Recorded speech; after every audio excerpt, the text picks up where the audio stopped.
Welcome to the First Time Facilitator podcast. Whether you're a first-time facilitator or a seasoned pro, listen in for tips and tricks to make a bigger impact at the next workshop you deliver.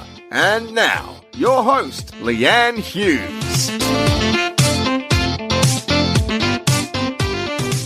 Hello and welcome to the show. I'm your host, Leanne Hughes, and I'm here to help you design fast, deliver strong without the stress. Today's podcast is a riff of a conversation I had on my friend Sally Pross's podcast, which is called That Voice. And I thought it was such a helpful conversation, I thought I'd release it on First Time Facilitator as well. Now, in First Time Facilitator, we talk about workshops, we talk about conferences and meetings. And something quite niche relating to that is when you're in a meeting, when you're in a workshop and you're getting feedback, you're getting reflections, you're getting shares from people in your groups. But sometimes when you ask a question or you're with someone at a board table, their response might just go on and on and on. And sometimes in these situations, we just want someone or even ourselves to get to the point. And it's been something that I've been working on for the last few years as well, brevity and being breveloquent.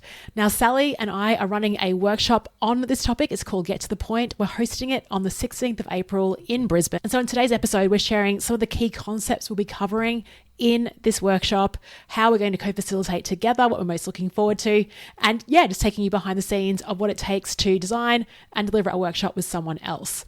If you haven't heard of Sally Prosser, you can find her at sallyprosser.com.au. In the show notes for this one, I'll put a link to the workshop. But Sally's really here to help you fire up your voice so you can share your light with the world. She has a background in journalism, so TV reporting, being a company spokesperson and a speech and drama teacher. If you follow her on TikTok, I don't know how many people now, I would say over 350,000 people are following her on that platform. And I'm so thrilled to be working with her on this. As always, you can continue the conversation in our free group on Facebook. It's called The Flip Chart. We've got 2,400 facilitators on there sharing their favorite things about conferences and workshops and asking questions as well. And look, because this is all about getting to the point, let's go straight to the show. Enjoy.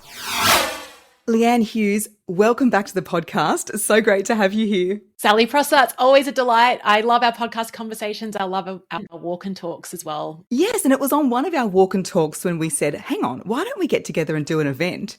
Because people are really struggling to get to the point. This has come up so many times, and I think often we talk about scratching our own itch.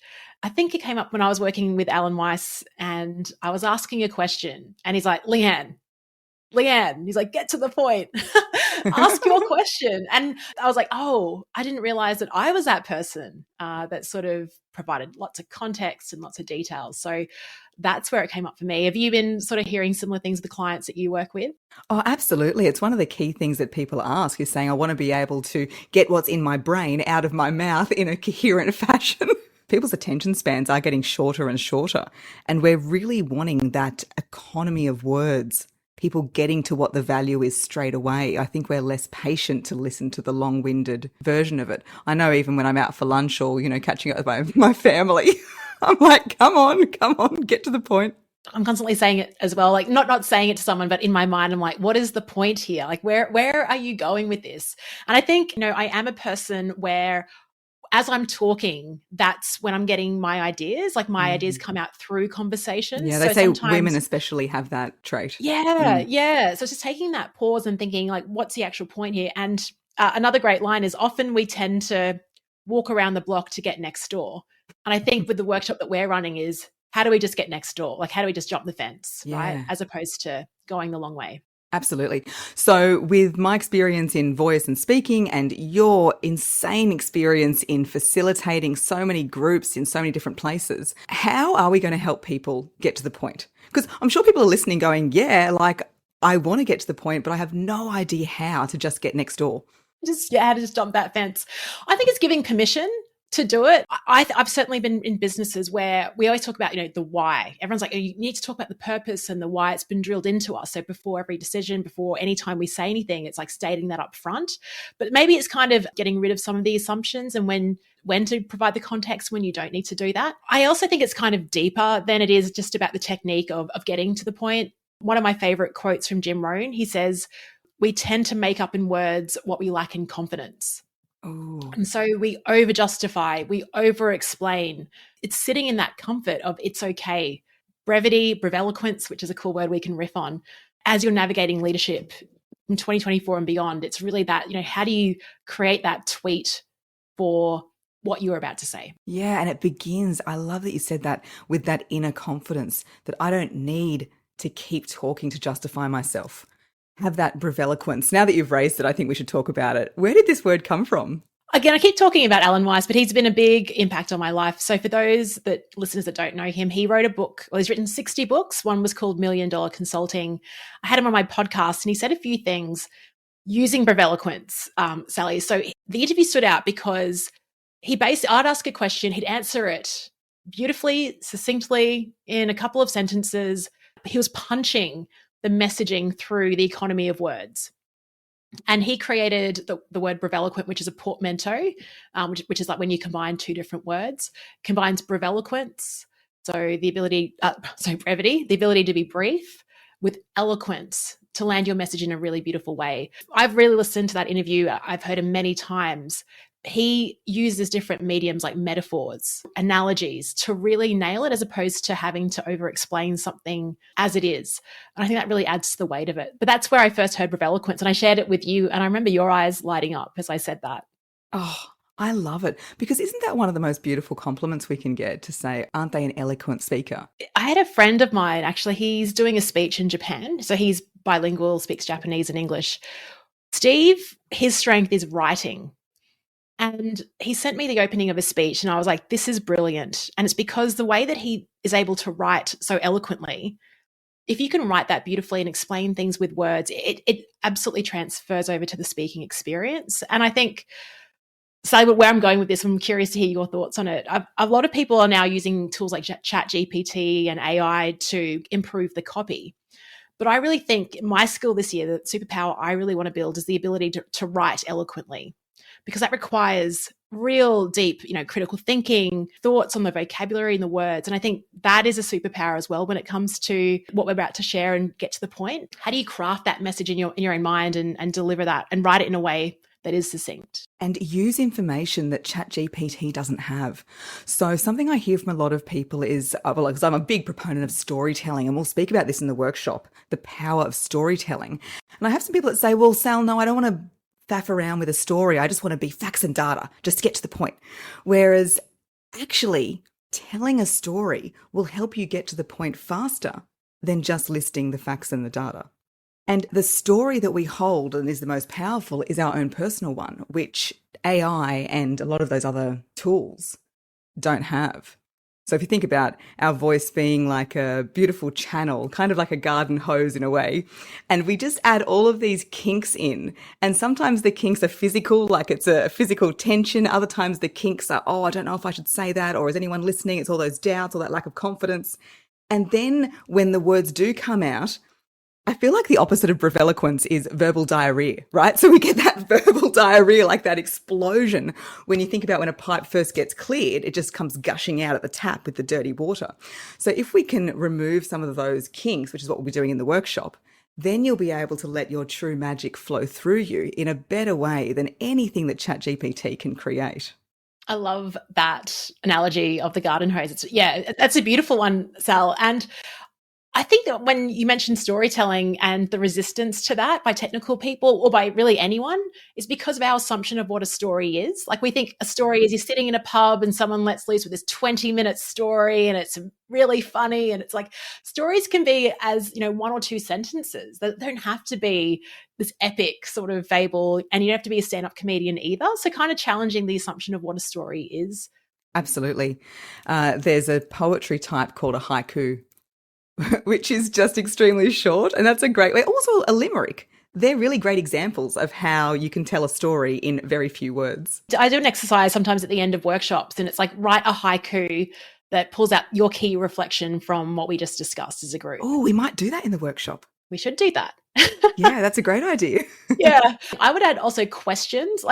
So a lot of people give all this information without actually finding out from the people they're presenting to, like how much they understand already about the topic. And that's where relevance is important. So going, hey, what do you know about this? Or from a 1 to 10 scale, how would you rate yourself in terms of this topic and your ability to understand what we're about to discuss? Sometimes we kind of assume our group don't know as much as they do. what I tend to do now and how I've sort of shifted over the last few years is saying the people that I'm working with are actually intelligent people, and I want to create an environment they feel safe. They'll ask a question if they don't feel like they understand. Making sure the information that you're sharing or presenting is landing for them where it needs to go, as opposed to where you might assume it might be. Absolutely. And it's about that relationship with the question. It's similar to the relationship with the pause, right? So the pause is silence really is golden, but people think, oh gosh, if I take too long of a pause, then they'll think that I don't know what I'm talking about. The facts are, the more you pause, the more you can hold attention. In the same way, people think if I ask too many questions, then they'll think I haven't done my research properly or that I don't know what I'm supposed to know. Whereas it's the opposite. If you ask questions, I was a journalist for many years. My whole entire job was asking good questions. I love that. And when I first started my podcast, Sally, I did endless research on my guests and I listened to them on other shows. But then when I heard them tell a story, and I might have heard it somewhere else, I did not lean into that natural curiosity, right? Because it wasn't a surprise to me. We talk about lazy facilitation sometimes in terms of like letting the group sort of pick up the work. And I think, lazy hosting, but even being a lazy speaker can help you get to the point by using those questions and just creating a space where it is safe for people to speak up when they require like more information as well. Yeah, 100%. They say in job interviews and things like that, the less speaking you do, the better. Yeah.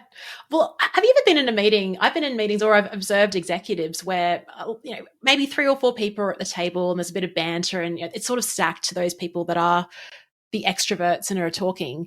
And then at the end of a meeting, I remember seeing a CEO, he was quiet the entire time, back to your point. And then he summarized what had emerged and what he thought in a couple of sentences. And the room just was like in awe of that. The ability to be able to just sit back, see what's going on, and then get to the point. It was masterful. Yeah. So as you might have heard, I do a lot of silent retreats. So I've done weekend silent retreats, and I recently did one that was 10 days. After 10 days of silence, what are those first words that you choose to say? So with the 10-day one, it really just was me breaking down in tears. Whole build up of the days. But at one of the 3-day ones, we break the silence, break the noble silence, sitting around in a group, and it goes around to each person. Now, normally in those situations, I'm very comfortable. I'm like, yes, I teach this sort of thing. That was one of the most difficult speaking scenarios I had ever been in, because having not spoken for 2 or 3 days, there was so much more writing on what those first words were that I was going to say. You start thinking, if you actually had an economy of words like money, if you had 2 words to say per day, what would they be and to who would they be? If you had 5, what would they be and to who would they be? And putting that value on words as though it was currency, because our communication, our speaking really is currency, then we start to go, wow, well, where are we being wasteful? This reminds me of what I'm currently doing on LinkedIn, trying to do on LinkedIn. And I think there's the applicability of this workshop is not only for verbally speaking, it's for writing as well. You would know this, Sally, that there's the framework AIDA when you write like any type of marketing collateral: attention, interest, desire, and action. And so the first one is attention. And so in the first sentence of any sort of social media post, the hook, right? How do you grab that? That's what we really want to land with those that come along to the workshop is, how do you get that attention using the least number of words? Like that's the sort of guiding question around all of this. And we'll be sharing lots of frameworks in the workshop. I'll let you in on another one that I really like, and it's this idea of taking the baton and passing the baton back. So often when we're in group communication settings, it becomes like these little monologues and everyone's just thinking about what they're going to say rather than tuning into the conversation, and it becomes quite separate. So I say the first line should often be taking from that person. Even if it's, great point, Leanne, or to build on what you were saying, and straight away you've got the attention of that person, but as well, everyone's sitting around. And the next thing you do is you set your own rules. And this is a really great way to not go off on tangents. the main reason we do is because we don't know where we're going. We just start talking and talking and talking. Whereas if we have a statement that sets the rules, including a number. So I work with clients on this technique, which we'll go through in the workshop as well, around, well, there's 2 ways we could go with this, or there's 3 main points, or there's 1 key story that comes to mind. So if you've set an actual number, and 1, 2, or 3 is good. If you're getting above 3, it's a bit hard for yourself to remember. And then the next part of it is just obeying those rules that you've set for yourself. So if you have said it's 1 key story, then share the 1 key story. Don't be like, oh, and another thing, and another thing. This is also good for podcasts, right? And then you hand the baton back. So it could be going back to the host. It could be going back to the group. It could be going back to the facilitator. And it's a really great way to take control of the whole process of you speaking in a meeting rather than someone interrupting or you digging yourself a grave that you don't know how to get out of. Yeah, I love the container. And sometimes I tend to have a bias towards the number 3. So even if I have 2 points in my mind, I'm just like, there's 3 points. And I know that a third one will hopefully emerge as I'm talking. What I love about accepting the baton, what you just said, Sally, is that just also gives you time to then think about what you're about to say next. It's like that, okay, I know this is my opening line, that I can sit with that. Meanwhile, I'll plan what's to come. On this workshop, we're talking about the content, but I'm also excited to facilitate with you. Like, it's just to see how we work together. Oh, Leanne, I'm so excited. So we've been friends for quite a while. Our businesses have grown in very different but similar ways. We both have a real passion for travel, and I think that it's great to go to an event when there's co-presenters who are genuinely friends. And that's what you'll get at this workshop. We did come to this idea on a walk by the river, and it's going to be great to hang out. I feel like every time I speak to you, Leanne, I learn so much and I go back so much more inspired to do something in my business and do something different. Me too. And it's like, I never know where this is going to go or what we'll talk about. I call you like a friend tour. And I think because we attack things from different angles, like you said, very similar businesses, but doing different things, different styles and ways of delivering that as well. And I think that's the value, is that we're not the same. We'll bring in different perspectives, examples based on, clients we've worked with and our, I guess, philosophy around this as well. Absolutely. So is there anything else that people should get ready for with this session? Get ready to have a blast, I would say. If we can create like a fun learning environment, the learning will be a lot easier. I think we both attract really amazing people and great communities. So I want you to know that the people that will be there are also going to be a big part of the attraction of this event. And of course, everything we do is interactive. We'll make you do the work as well. We definitely want you to get a little bit uncomfortable and practice. Yeah, it's just going to be a total blast, and can't wait to meet you all there. Yeah, amazing. Okay, so the workshop is called Get to the Point. It is going to be somewhere in Brisbane.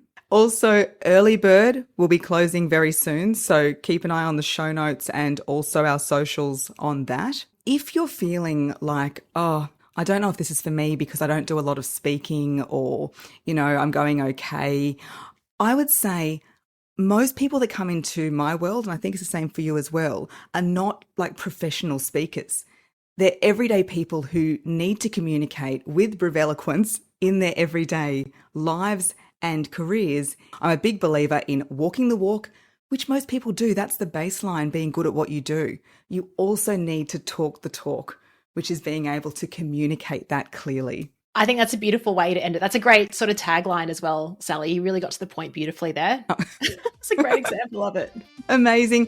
Leanne, thank you so much for coming on That Voice podcast, and I look forward to April 16. Can't wait. See you in the Bris Vegas. Thanks, Sal.